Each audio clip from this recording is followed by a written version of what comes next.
I'm from International Relations Department. My question is, as we know, in Africa, there are so many difficulties like such as conflict, malnutrition, Ebola outbreak that can be a global threat, and that difficulties can affect the education in Sierra Leone.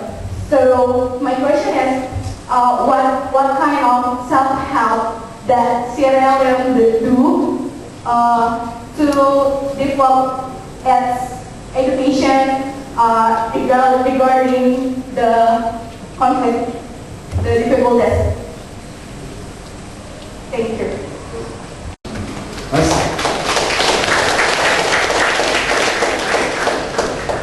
It is not only a question that you have asked, it's a question the world has been asking. We just came back from Washington on Sunday last week. We took off again to come to Jakarta on Monday. We went to Washington to answer your question exactly.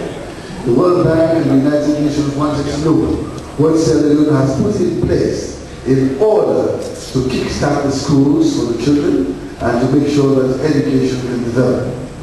We have what we call the post-Ebola response mechanism.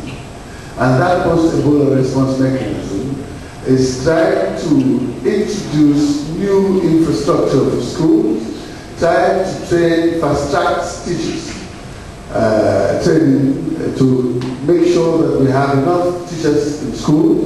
And what we are doing at the moment, because we have had 9 months of no schooling and 9 months of stagnation in our economy, the government has decided that the whole country, we are going to pay school fees for everybody for the next 2 years. That is the first step. So for today, the schools are oversubscribed. But before we send the children to school, we want to make sure that they are safe and that they are not going to crowd in schools to try and avoid the spread of Ebola, if any. Because Ebola is a disease such that when you have one case, that is an outbreak, because it transfers from one person to the other. It does not fly in the air. It does not go through animals, only from person to person. So we have to be very careful about the interaction of the children.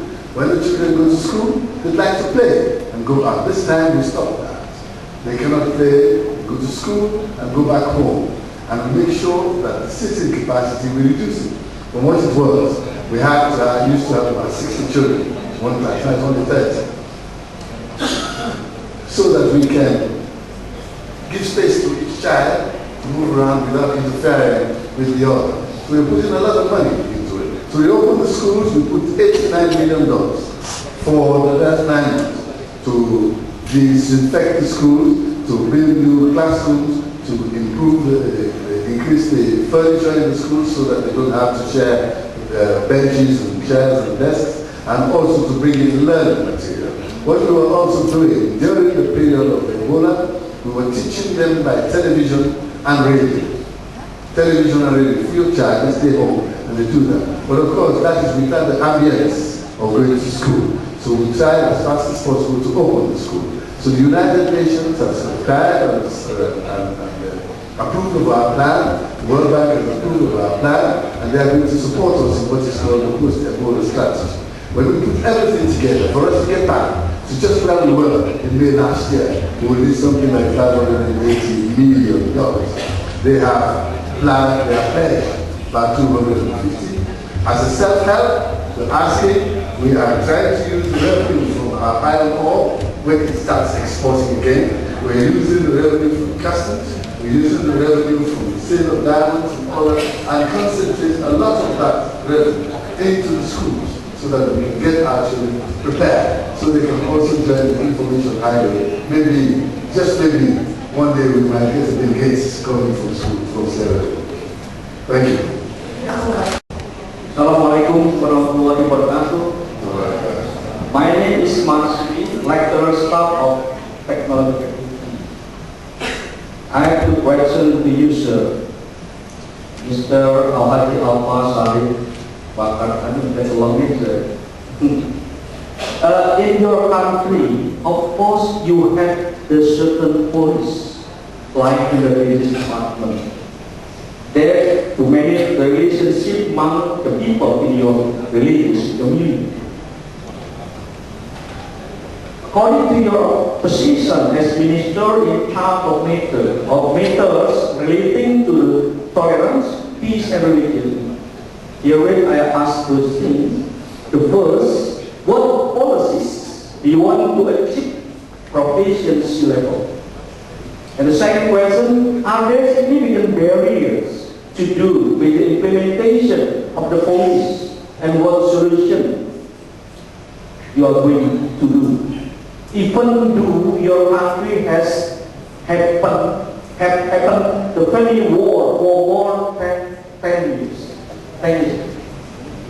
I understand the question very well, but let me just tell you what I think it is. Okay. I will take it once more, sir. What is the implementation policy? I meant implementation about the religious and religious tolerance. Yes. Implementation. Okay. And then was there a question about the police? The police of the, regulation of the, to become peaceful. The peaceful. Okay. Well, first of all, you know the police are the peacekeepers in any country. And we give them as much support politically as possible, both material, moral, and legal. The policies support the maintenance of law and order in the country. But where religious tolerance is concerned, there is no compulsion that saying that we must be religiously tolerant. It is just a natural phenomenon for us that we accept each other. And I think the advantage comes from the fact that when we go to school, we are taught the benefits and the non-benefits of both religions. So that gives you the opportunity to make your mind up and decide where you want to be. But there is no government policy that says that we must be religiously tolerant. It just happens that we are.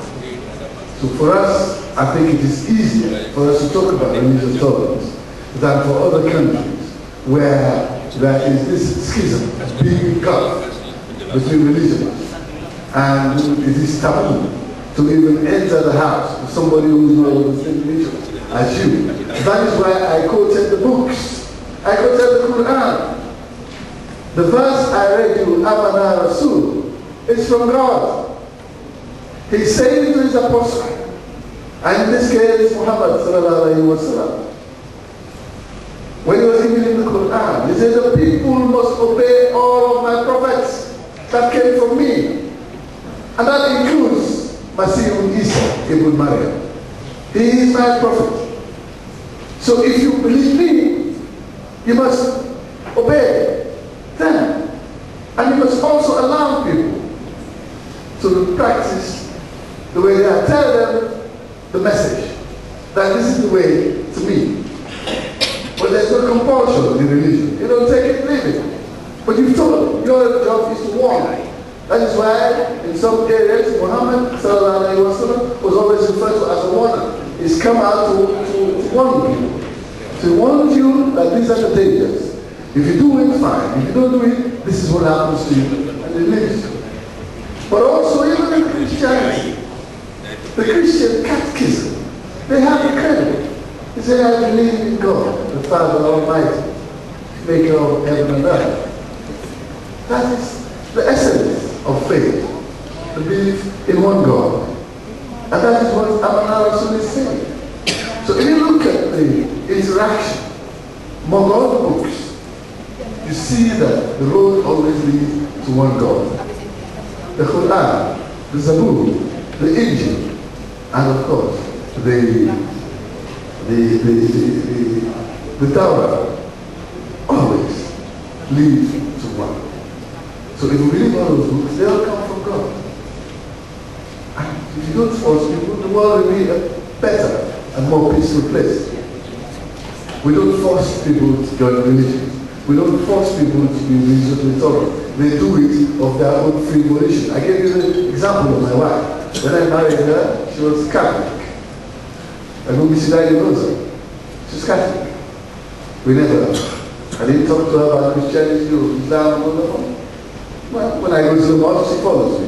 When I go to the Eid, I go to the field to pray, she follows me. And she decided to come to exchange with this, so that we all one family. And she even went to Hajj 2 years before I did. She encouraged me to go to Hajj. Thank you very much.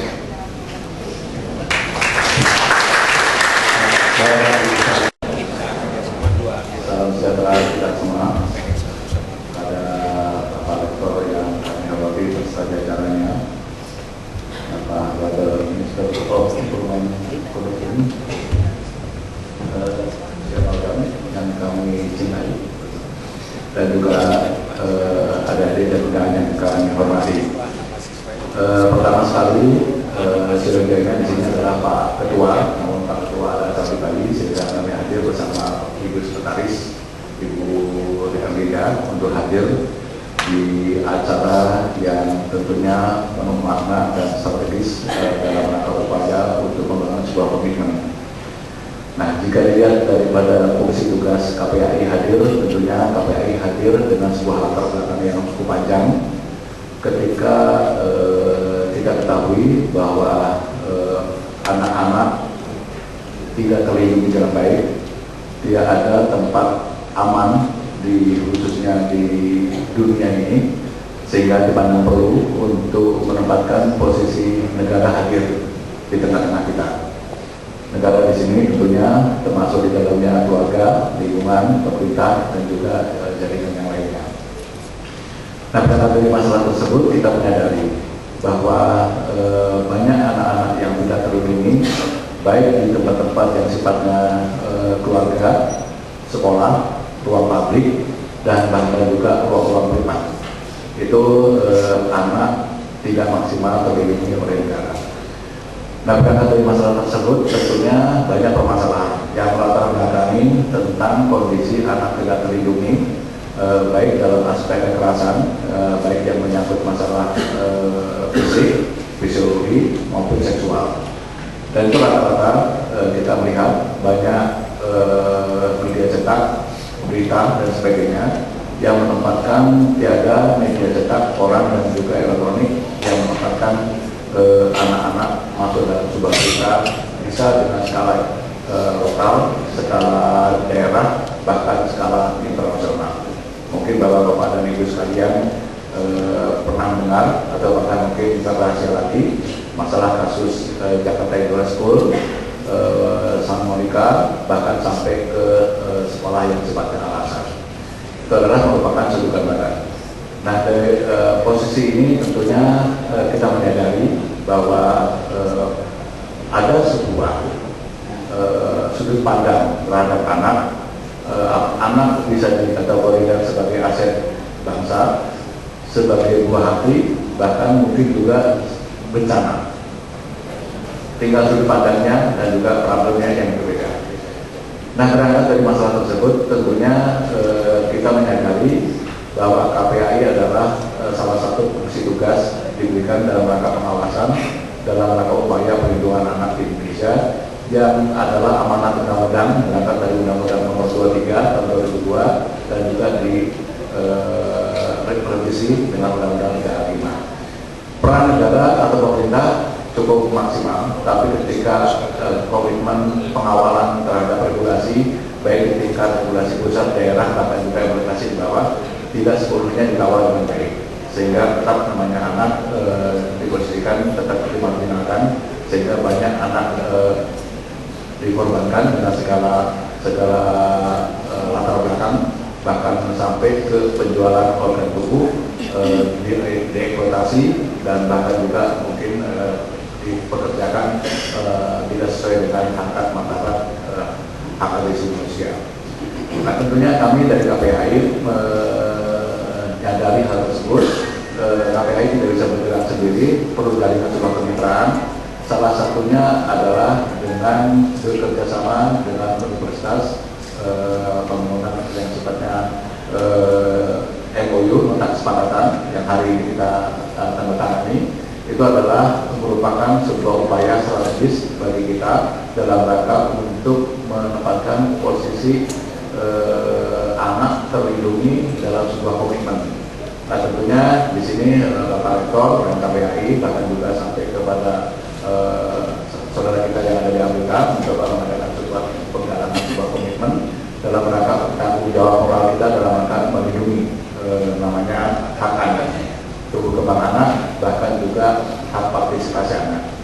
Nah, partisipasi ini tentunya dilihat dari sudut pandang universitas atau sekolah tinggi. Tentunya ada banyak cara, pola, model-model pengembangan yang bisa dijadikan model-model pengembangan dalam rangka upaya perlindungan anak dari sudut kacamata perguruan tinggi, baik dengan tataran kerjasama perguruan tinggi, baik di tataran pendidikan. Tentunya ada sebuah sosialisasi pendidikan keterampilan sepertinya, sehingga ada sebuah image yang terbangun ketika membangun sebuah bangsa, dibangun dengan membangun manusia dari awal sedini mungkin bisa terlihat.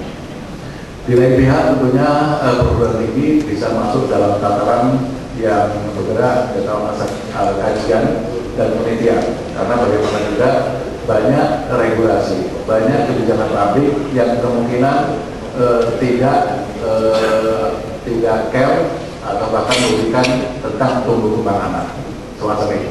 Bahkan juga banyak program-program yang kemungkinan juga atau katakanlah dunia usaha bisa memarginalkan anak tersebut. Nah tentunya bukan tidak mungkin perguruan tinggi setingkat ini bisa memainkan peran untuk melaksanakan fungsi, tugas, dan tanggung jawabnya sebagai sebuah perguruan tinggi yang bisa memudah sebuah penelitian dan kajian baik di tataran akademik maupun di tataran komunitas, bahkan mungkin juga di tataran yang sifatnya regulasi. Nah kalau misalnya di lain sisi, tentunya bukan tidak mungkin namanya perguruan tinggi bisa masuk di tataran yang namanya pengabdian masyarakat, karena bagaimana juga pengabdian masyarakat yang diimban oleh perguruan tinggi seyogianya juga dimanfaatkan semaksimal mungkin dalam rangka untuk bersama-sama membangun upaya pemerintah atau masyarakat bahkan keluarga untuk menempatkan anak memiliki jati diri, anak terlindungi dengan baik, bahkan juga tumbuh kembang anak terselamatkan dengan baik, sehingga namanya generasi ke depan itu memiliki sebuah kualitas sehingga anak tersebut memiliki sebuah nilai yang bermartabat, sehingga yang bersangkutan bisa mengemban estafet kehidupan berbangsa dan bernegara. Saya kira itu pengantar dari kami, mudah-mudahan bermanfaat. MOU atau nota kesepakatan ini bisa ditindaklanjuti ke arah yang sifatnya operasional. Saya kira itu Pak Rektor, terima kasih. Baik, ini waktu.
Hari ini akan menghadiri acara selanjutnya. Persembahan tahun ini oleh Unit Kegiatan Mahasiswa Seni Tari UPN Veteran Jakarta.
Sierra Leone yang kebetulan kalau kita lihat hampir sama dengan negara kita, satu berada di barat, satu berada di timur, dengan culture yang sama, dengan abolition, ada agama Islam misalnya sama dengan 70% juga sama, dan makanan sama, budaya juga sama. Ini adalah merupakan suatu langkah yang bagus sekali bagi kita untuk melakukan kerjasama dalam bidang yang kita inginkan. Ada mereka juga menginginkan kita membantu mereka, kita juga menginginkan ada hal-hal yang kita dapatkan. Itu perlu sekali dalam pengetahuan kepada siswa dan dosen bagaimana agama dengan aplikasi. Tidak seperti apa yang kita lihat di televisi, tidak seperti apa yang kita lihat di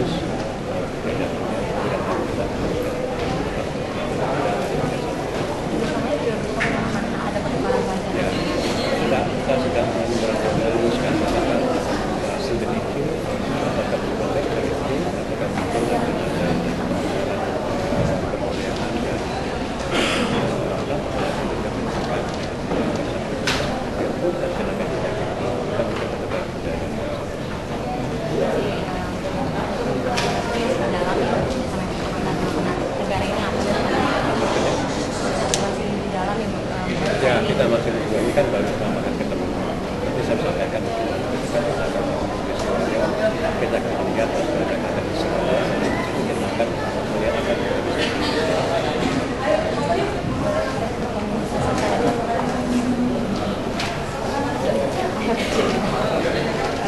What do you think about the education in Indonesia, especially for higher education?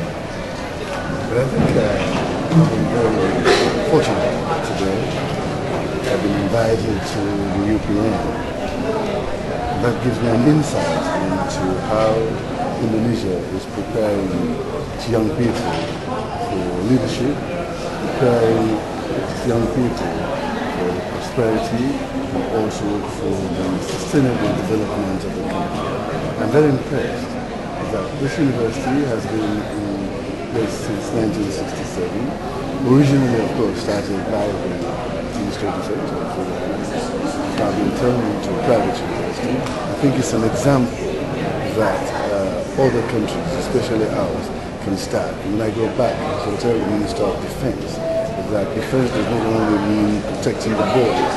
Defense also means training the young people to be able to get themselves ready for positions of leadership, positions of development of the country, in which case they should invest their time and money in setting up institutions for the young people. I believe that Indonesia has got the right approach to education, such that all institutions themselves feel responsible to contribute to the national development strategies of the government. What did you learn from Indonesian education in Indonesia? Well, first of all, I'm impressed that the education is bilingual, both in the Indonesian language and in the English.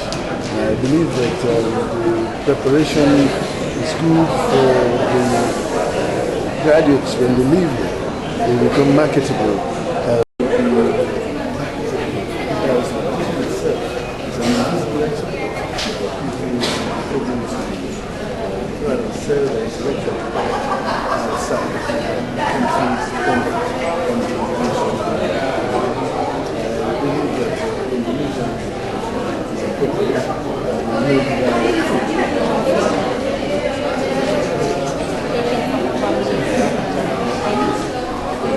It's just the first step.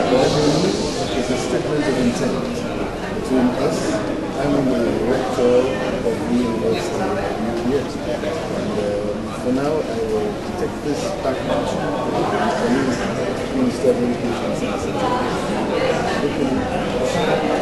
The next step is to match more universities.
Enggak, saya sore ini enggak, besok pagi-pagi aja.